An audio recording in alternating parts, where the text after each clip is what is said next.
What if I told you that one of the biggest lap time killers in go-karts, cars, and sim racing is something that millions of people do every single lap without even realizing it? This is a split-second habit that can feel completely natural, but it's secretly destroying your speed. I'm talking about a driving trap I call the limbo phase, and this is the difference between a good lap and a great lap.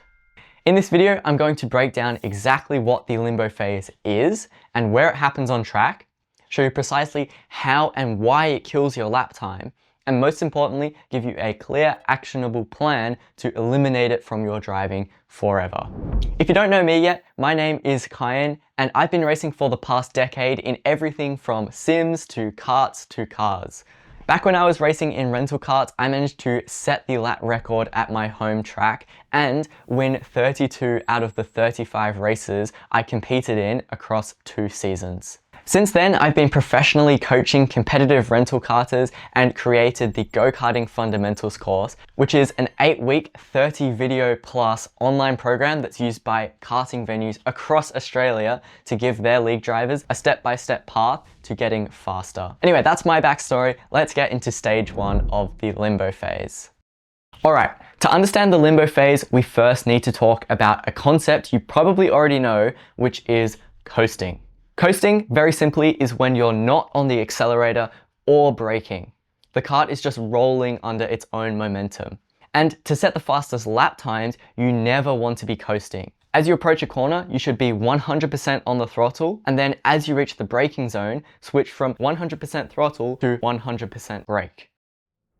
Now, the limbo phase takes this one critical step further. The limbo phase is when you're not on the accelerator and you're not on the brake and you're not turning. I call it the limbo phase because your kart is in a state of doing nothing productive. You're not accelerating, you're not braking, and you're not turning. You're just existing. And in racing, if you're not actively doing something to gain time, you are going to lose it. Anytime you find yourself coasting and not turning, this is the limbo phase. But where are you most likely to encounter the limbo phase? Well, the most common place that you'll find the limbo phase is between linked corners. Think about chicanes or S's or any sequence where one corner flows directly into the next. For example, you enter the limbo phase right here at this transition point. The driver has just finished the first part of the corner and they've straightened the wheel momentarily before beginning to turn in for the second part. And it's this half second that is the limbo phase, where their feet are doing nothing and they aren't steering, just in limbo. It might feel right, but this is the trap. You might go, so you're in limbo for maybe half a second, how bad can it really be? Well, the answer is very. And to understand why, we need to talk about one of the most important concepts in karting, car racing, and sim racing, which is grip. Let's imagine that the grip your tires have available is represented by a circle. We call this the traction circle or the grip circle. Now, I go into depth on the grip circle in my advanced go-karting course, the go-karting elevation course, but here are the basics for you now. Each of your tires have a certain amount of grip they can generate. So you can think about it as you have 100% of your grip available to spend at any given moment. Now you can spend it all on braking, or you can spend it all on accelerating, or you can spend it all on cornering. But if you're braking and turning at the same time, then your grip has to be split between braking and turning. And because of this, you can't brake at 100% of the grip limit and turn in using 100% of the grip, because you'll overload the tires and start sliding. The fastest drivers in the world are masters at living on the edge of this circle. When they're braking and turning into a corner, they are blending those inputs using a combination of braking and cornering grip that keeps them right on the edge of the circle or at 100% of the grip limit. Or if you're Nikita Mazepin, you spend your whole time out here. So the key to a fast lap is to spend as much time as possible on the edge of this circle, maximizing the work that your tires are doing. So what happens to the grip circle when you're in the limbo phase? Well, this is you right here, the dots in the middle. You're not braking, you're not accelerating, and you're not turning. You're using virtually 0% of your available grip. Think about it this way. When you're in the limbo phase, your tires are about as useful as Daniel Ricciardo's tires after he crashed into the wall at Zandvoort trying to avoid Mr. Pastry. Not very. Two terrible things are happening in the limbo phase. Number one, you are decelerating due to the drag and friction of the road and the tires and the engine winding down.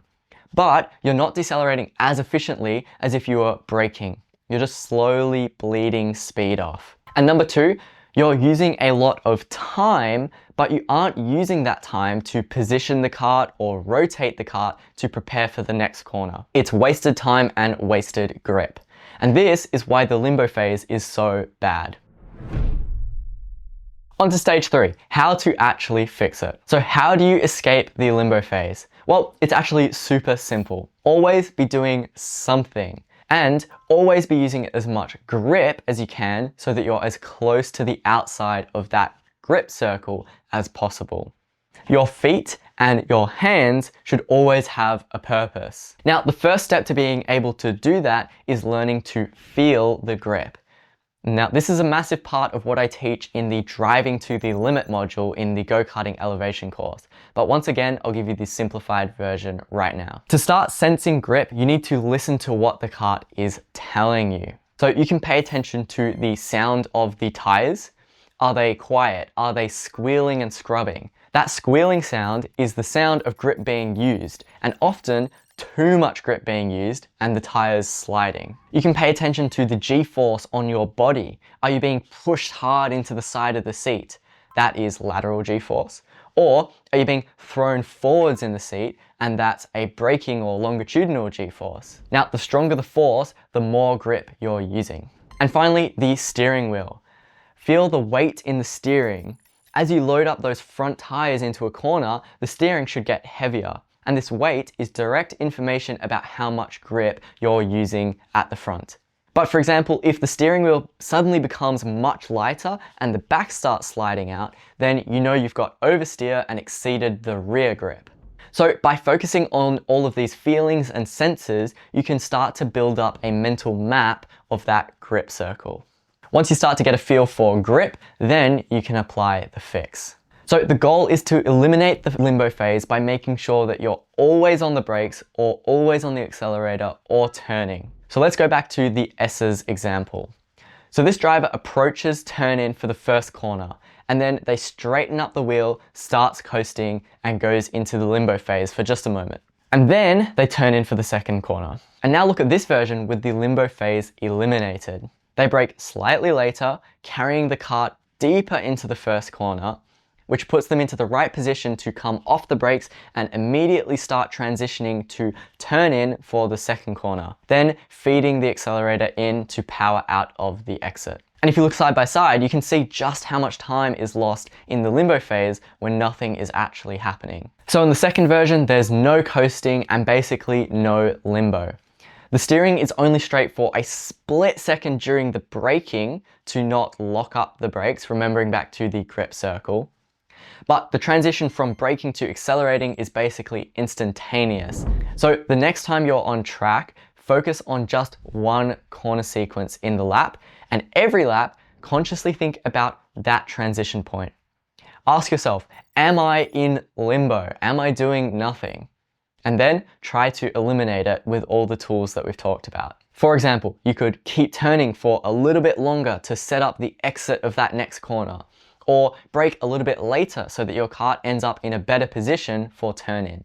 You'd be amazed at how much time you can find from maximizing this dead time. So that's the limbo phase, a simple concept, but one that makes a huge difference between a good lap and a great lap. And now you are officially 100% Sir Lewis Hamilton himself. If you found this helpful and you're serious about getting faster and smashing those PBs and watching your mates' faces drop as you fly past them on the track, then this is just the tip of the iceberg.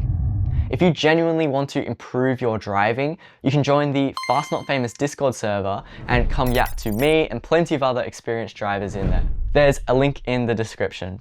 If you like this video and you want me to make more, make sure you subscribe so that you don't miss the next one. Drop a comment below if you've got questions and let me know if you've ever caught yourself in the limbo phase. Thanks for watching and see you on track.